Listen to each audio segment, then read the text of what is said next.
Hello, everyone. Welcome to another edition of Find Ways to Win. I'm your host, Fitzgerald Stevens. Once again, we thank you guys for tuning in. Thank you for taking time out of your schedule to listen to me, and I appreciate the new subscribers. I appreciate the subscribers is going to be. I ask you to hit and like and share this video because I have something very very important that I believe can be a blessing and help to a lot of people. Matter of fact, I know it can, including myself. The title of this stream is the How to Overcome a Devastating Loss. How to overcome a devastating loss.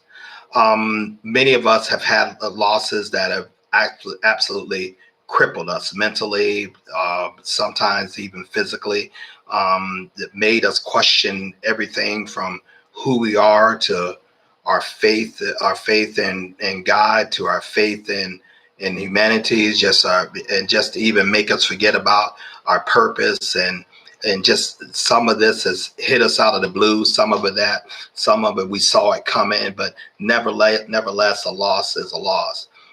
Just to give you guys a little bit of personal story about me, I recently suffered one such a loss. Yet again, I think this is by far my most horrific. I I lost my precious mother, and that was had to lay her to rest about almost a little bit 2 weeks ago, this up and coming Monday. I haven't really fully processed that like I know I should. I'm feeling this particular loss in stages. This is unlike any other loss that I had before, and I'm not going to compare my pain, my anguish with anyone else's who had taken devastating losses with their pain and anguish. I know that we heal differently. I know that we process things differently. But I wanted to talk to you about how to go on during the time of devastating loss, because like it or not, you are going to have to go on. You're going to have to live, and you have to remember. You have to remember who you are. You have to remember what you are. You have to remember your purpose for being and your purpose for living. Now, I'm not going to negate the benefit of grieving. And yes, I do say a benefit. We have to grieve. We have to take time to release that pain and that anguish that is in our heart. Sometimes it comes through stages. I mean, I know for my past records of how I dealt with losses, that I'm talking about crippling losses that will really keep you up at night, that will have you working at a job, but you're not even there. You're just there bodily. That will turn your thinking off. That will make you see things in a way that you never saw before. It's important that once you do experience something like that, it is important to immediately reach out to your network. I'm talking about your very, very close network. You guys heard me one time do a video called the Power of a Friend. And I talked about the difference between friends, associates, and acquaintances. When you suffer a devastating loss, you do not need to be talking to anyone who is less than a true friend. And you need to be vulnerable to them. You don't need to try to hide the tears. You don't need to try to hide the anguish of your heart. You just need to be around people who you know that love you, the people who can support you, people who won't get tired of you calling them, won't get tired of you talking to them about something that's caused you such great grief. Now there are different. When I say devastating loss is different from a regular loss. A devastating loss can, if you don't manage it can literally linger for years. I mean, and it can really do a number on the type of person that you are. It can actually change you into a worse version of yourself if you allow that. We have to guard against that. You have to learn how to look at ways that will bring you a sense of tranquility and peace. You have to know certain triggers about yourself, in addition to having a close network of a very few close confidants, friends. I also like to use music therapy. There's certain songs that I can play that will literally massage my mind and heart, get me back centered, get me back focused, and get me back grounded. And that's another thing you're gonna have to find out what centers you, what causes you to be at peace, and what causes you to be what causes you to enter into a lightheaded mood. Because if you don't have these triggers, if you don't have these type of things to help manage the grief, to help compensate far as your emotions. If you don't have that, your emotions then are going to go all over the place. You're going to be a mess, and it's real easy to become that. I've seen very very strong people crumble under the weight of a devastating loss, so much that you forget that they are actually a prominent person, or they are actually a person who has a lot of influence. But we have to remember, when a person is dealing with a devastating loss, they're a human first. There's the outward appearance that you want people to think what you are, whether you're in the professional environment, or whether you're in the environment that on your job. There's a certain persona that you have to be successful. I understand that. But then there's the real you, when you get alone, and when you're by yourself, and you have to manage you. And sometimes the two cannot be sometimes the two cannot be further apart. I'm not talking about hypocrisy, but there is a private face that we all have, that we just sometimes don't want other people to see. And that's the time where we get to know who we really are, to know what we really can take, to know how we really need to focus, and really need to prioritize our lives. Ladies and gentlemen, it's nothing wrong with grieving. It's nothing wrong with reaching out to someone and saying, "Hey, I need help. This thing is too much for us for me to bear. This thing is cracking me. I need prayer. I don't even know how to pray for myself in this particular moment." It's nothing wrong with you going to people and talking to yourself like that, and accepting that terms. Now, sometimes when you're dealing with a devastating loss, the people can go one or two directions. They can only go one or two directions. Sometimes they can grieve, and they can attach on to real positive, life-giving, life-restoring activities, or conversations, or things that really breathe life and breathe strength to them. Then you have the other side of that coin. That's the dark side of the coin, where you're doing activities that are leading you further into darkness. Maybe you're going out and you're drinking too much, or you're trying drugs, or you're engaging in illicit sex, or you're just doing something to try to mask the pain. I get it, but but when you are at your most vulnerable at that point, that's when you need to involve your circle the most. You don't want to go around telling people you're fine when you know you're not. Other people can see it, but you need to see it for yourself. You need to be able to talk to yourself. You need to be able to admit to yourself, like, I am hurting. This thing is more than I can bear. This thing has I feel myself changing. I feel myself becoming angrier. I feel myself becoming more impatient. I feel myself questioning everything I even thought I knew, everything I thought that gave me strength in the midst of some devastating loss. It's like you don't even know how to draw on it. You don't even know the words to speak. It's just like the tears that come down your face speak for you. I want you to know there's nothing wrong with that. It's not this is not one of those bounce back moments. This is not one of those moments where you're saying, "I'm going to man up," or "I'm going to woman up." That stuff sounds good. That sounds good, like on a positive thinking tape, or maybe on a motivation speech. But that's not real life all the time. You must heal from the loss. You must accept the loss. You must process the loss. Some of us process it in stages. Other of us think that we have dealt with it, and then we get hear something or be reminded of that loss or that person that we lost, and all of a sudden, we will fall apart. These are normal steps of grieving. So, and I would implore you, don't act tough when you've been greatly wounded.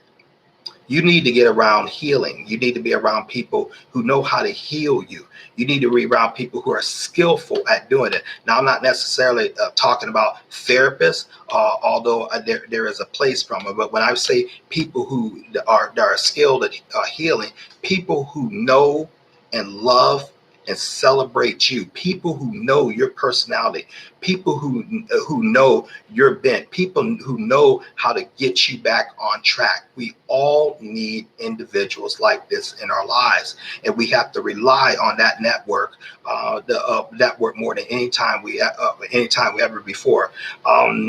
When I have, from personal experience, when I overwent devastating loss, I would isolate myself. I live alone, and and it's just me. There are no children. I have my two younger brothers. I have a very close group of friends. But when I'm in my home and things like that, I have a tendency not to go out. I have a tendency to just sit and think and replay things over and over in my mind. That's not good. I have a tendency to forget the things that I actually taught people, or I have expounded over the years about building people up and exhorting people, and sometimes I'm not able to apply that to myself in the form of a devastating loss. Fortunately with the network that I have, and I pray to God that you have one, those people would reach out to me. They would knew that I was deeply wounded. They would knew that I was in much anguish, and they wouldn't call one time. They would continue to call even when I wasn't returning calls from them, because they know me. They know that wasn't a part of my philosophy, just to shut off my network. And so you get around people that can build you. You do things that can build you. If swimming brings you joy, if bike riding brings you joy, if hiking or some other physical activity. Why am I talking about physical activity? Because it's going to get the body in motion. It gets the body sweating. It gets the body with the blood flowing through and being rejuvenating and getting a nice sweat and stuff like that. I've learned that if I'm sitting here actually doing strenuous activities, whether it's working out or whether it's cycling, which I both like to do, or taking walks, or even doing things like that, I really don't have time to focus on the loss at that moment, because I'm trying to push that weight, or I'm trying to complete that bike ride. I'm trying to really, really push myself. And so I learned that I can't focus on the loss and try to achieve my physical goal all at the same time. They're just simply not compatible with each other. Now, when I'm finished with the goal, then once again the memory of the loss can be there. So over the years, I've learned how to recognize my own triggers and do things to really short circuit the grieving process before it becomes a mighty storm, like it has a tendency to be. In this particular instance of losing my precious mother, one of the first things I did after my mind processed that, I imagine getting a phone call from your two younger brothers online, and you're by yourself in the house, and it's like close to midnight, and you got to get up, go to work in a few hours, and you get a call that that she's gone. Your mind doesn't even hear it, and at least my mind didn't hear it, and I processed, and I was in the house all alone. I didn't know what to say. I didn't know what to do. I didn't know whether to cry. I didn't know whether to scream. I didn't know whether to laugh. My emotions were all over the place. All I knew is that Fitzgerald Stevens, that I thought I knew, he was not functioning well. And so I went through that a couple of days. I'm still going through it now because it's so fresh. But how I've been dealing with it now, I would just simply talk to people who unfortunately lost their mother too, and I would ask them, how did you get over this? How did you process this? What did you do? And some would tell me you don't get over it. Some would tell me it takes time. Some would tell me, that you're going to be experiencing all these up and down emotions. And I learned that to be very true. So I'm very grateful to those people who gave me that counsel. Now, now there are other losses that you can have. I can help people manage the pain of a divorce. I've been through that. I know how to do that. I can help people. I can help people manage the pain of a devastating illness. I've overcame aplastic anemia, had to have a bone marrow transplant. I've overcame cancer, so I know I could tell them how to do that. But nevertheless, when you go through those losses, the last thing you want to try to do is act like Superman or Superwoman and make people think that you're all right. You have got to reach out and talk to people. Sometimes people just don't know that you're hurting. It's not that people are not so-called there for you. Sometimes they just don't know. And sometimes people are not going to call you as often as you would like to call. And that's why you need a large network, a network of people who know you. You need to reach out to them and depend upon them. You need to do activities like I expound upon with physical activity to really get your body engaged and get your body moving. So you really don't have time to brood. Your mind will play with you. Your thoughts, your imagination it can run all kinds of ways. You can start entering the blame stage, and I had to go through some of that with some losses I came through, and you start thinking, what if I was there? I wished I would have spent more time. I wished I wouldn't have said that. I wished I would have said this. I suggest you don't do that. If you're going to use your imagination or the recall center of your mind, I would suggest that you remember the victories and remember the things that you overcame. I would suggest you remember the good times you spent with that person and the good times that you spent with your business before you lost it and how things were going well, and you will put yourself back in a frame of mind that will help you grow and that will help you overcome. But so many people feel like they don't have that. No one understands. I've learned that things can be further from the truth. Although your particular devastating loss is unique to you, someone has been through and has overcame what you're dealing with right now. You need to seek those people out. You really need to seek those people out, and you need to bear your soul with them on a qualification: A, that they're trustworthy; B, they understand exactly what you've been through. They understand exactly, what you're going through, and they can offer solutions as far as you to help you get back on course. And because understand, you are off course. You are not yourself. So which brings me to another point. Be careful about making decisions when you're dealing with a devastating loss. Sometimes you can easily make the wrong decision that can really set you back because you're in your emotions now. You're not thinking clearly now. So it's very, very important just to stand still. It's very important that to wait. The once in a lifetime opportunity. Well, it'll come back around again. The once in a blue moon opportunity. You got to move on it right now. There'll be others. It's very, very important to center yourself. It's very, very important not to do a lot of crazy spending. And I've heard of people who, say, for example, after loss of a spouse, and they would inherit the life insurance policy that spouse put in place for them to enjoy the remainder of their lives, and made sure that the remaining spouse was very well taken care of. Sometimes the remaining spouse will go out there and go on an incredible spending spree. I met a lady in upstate New York who did just that. Even though her husband left her very well off, she quickly blew through all of that money. And I don't think she really could tell you about exactly what she did with it, besides taking trips that she didn't need to do or doing making other purchases that she didn't need to do. Why did she do that? Because she was trying to mask the pain. But it turned out that it hurt her in the long run. And so I would recommend that you don't make any major decisions when you're undergoing grief. You have to, because you're not yourself. You have to give yourself the time to reboot, as using computer vernacular. You have to remember the moments that you won. Remember the moments that you had that was good, that served you well with this person or with this particular activity. But you also have to embrace that is gone. That door will never be open again. I will never, ever have another conversation with my mother on this earth again.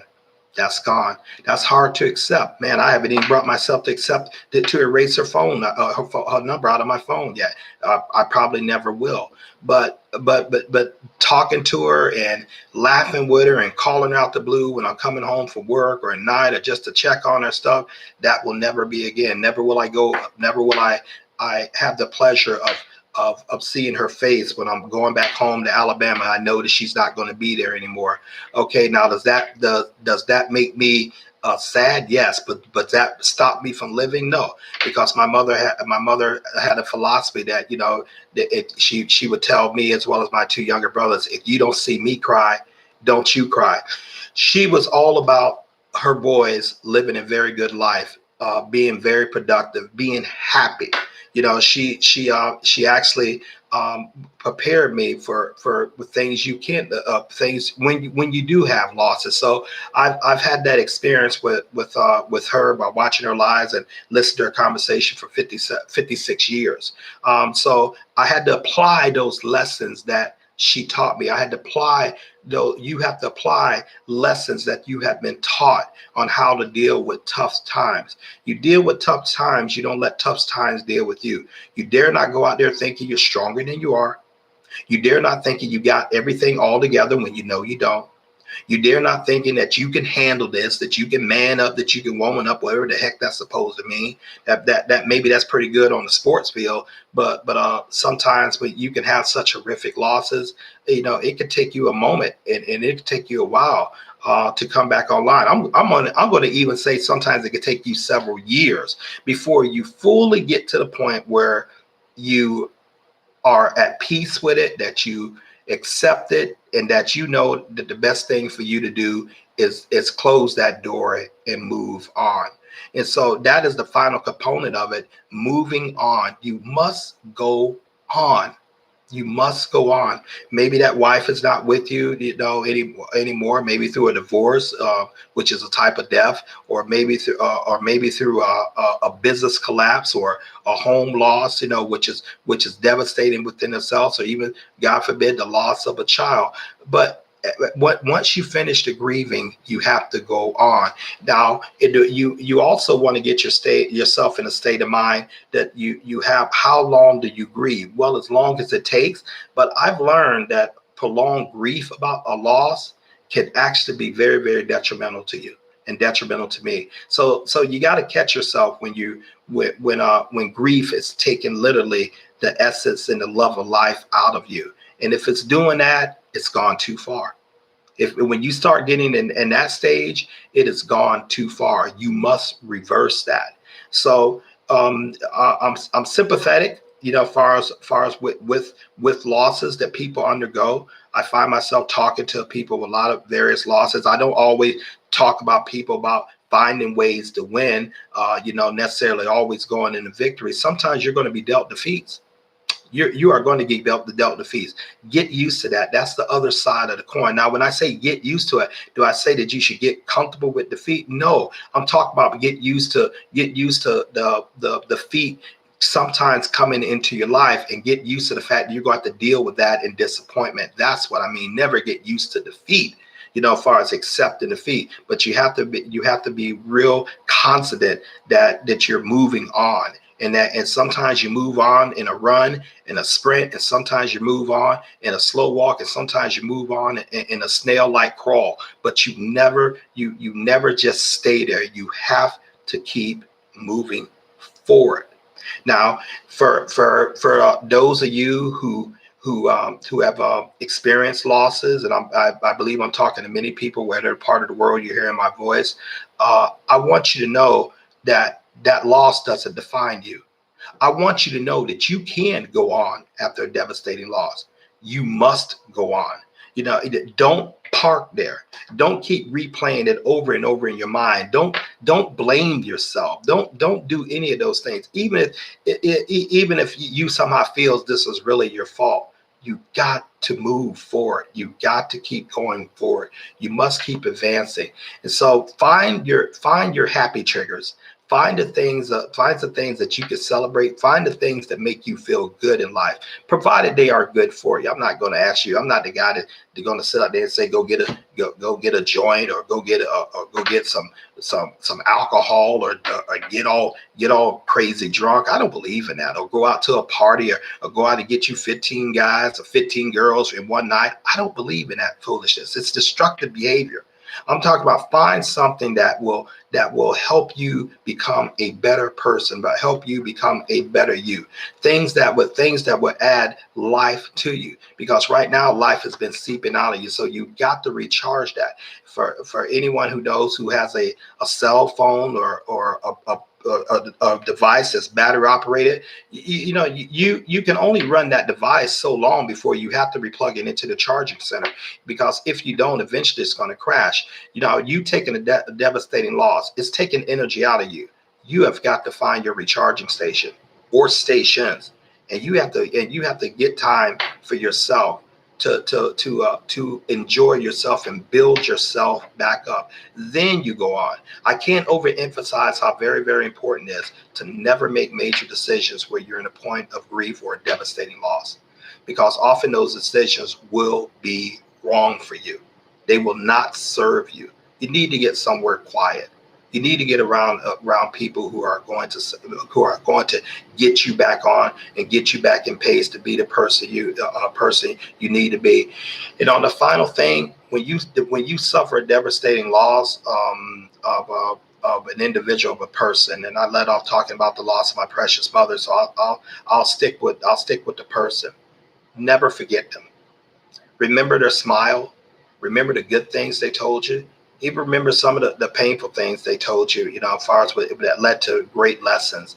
Never forget them. And the best way you can celebrate and honor a person's memory like that is to be productive, is to truly live the best life you can live.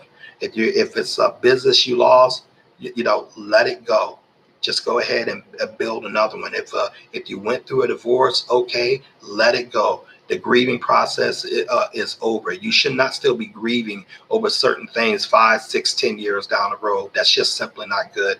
And I don't plan on doing that with my loss that I just experienced here. But I do plan on living my life knowing that that's what my mom would have wanted me to do, and that she would want her 3 sons to do. And that's what we're going to choose to do. So I just thank God for you guys for allowing me to talk about a very, very very important subject that I don't really hear enough about. And I just thank you guys for allowing me to be transparent with you, which is what my show is about. I often speak on my life experiences. That's why I'm so good at telling these stories, because I'm really pulling directly from my life. And so you get out there, you find your ways to win. You find your ways to keep being you. Please become a better version of yourself after a devastating loss, not a worse. Please sit out there and remember you're still great despite experiencing a devastating loss. Still remember you still have purpose. Your life still has significance. And so celebrate that, live that. And we appreciate you guys tuning in. Thank you very much. I hope you guys have a very, very great weekend and a productive weekend. I feel the stream is helping people. I can see by the comments and I can see by the new subscribers. And I appreciate all that, because this is what this is about, to help you find a way to win. No matter what you're dealing with, there's always a way to win. We appreciate you guys. Please like, subscribe, share this video. Until next time, this is Fitzgerald Stevens, your host of Find Ways to Win. Thank you.